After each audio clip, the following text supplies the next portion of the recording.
포항 지진 피해 정보조사 연구 결과가 발표되자 포항 주민들은 다음 달 2일 특별법 제정을 촉구하는 범시민 걸기대회를 열 예정입니다.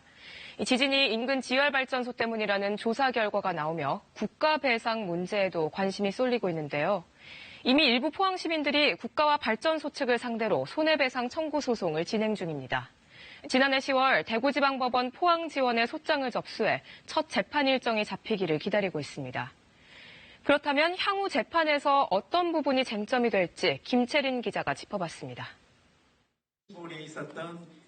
지진 피해를 입었다며 국가를 상대로 손해배상 소송을 낸 포항 시민은 이미 1,000명이 넘습니다. 지진의 원인인 지열발전소가 국책사업으로 지어졌기 때문입니다. 하지만 법정에서 따져야 할 문제는 그리 간단치 않습니다. 국가배상법은 공무원 등이 직무를 집행하면서 고의나 과실로 법령을 위반해 손해를 입힌 경우 배상하도록 규정합니다. 핵심은 고의나 과실 여부. 국가가 지진 발생 가능성을 알면서도 적절한 조치를 취하지 않고 사업을 추진했는지가 가장 큰 쟁점입니다. 시민소송단은 발전소가 지진 발생 위험이 높은 곳에 들어섰고 재작년 대형 지진 이전에도 수차례 작은 지진이 발생한 점 등을 들어 국가가 위험성을 알았다고 주장합니다.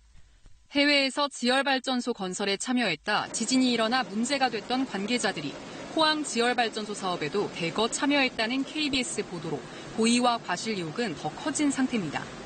이에 대해 정부는 지열발전으로 규모 5 이상의 대형 지진이 날 거라고 예측하는 건 불가능했다고 맞설 수 있습니다. 지난해 산업자원부 내부 문건에서도 이 같은 이유로 법적인 주의 의무나 위험 배제 의무에 문제가 없으리라고 판단했습니다.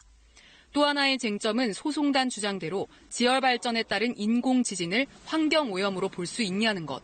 환경오염 사건으로 인정된다면 별도의 피해구제법에 따라 국가의 배상 책임이 인정될 가능성이 높아지기 때문입니다.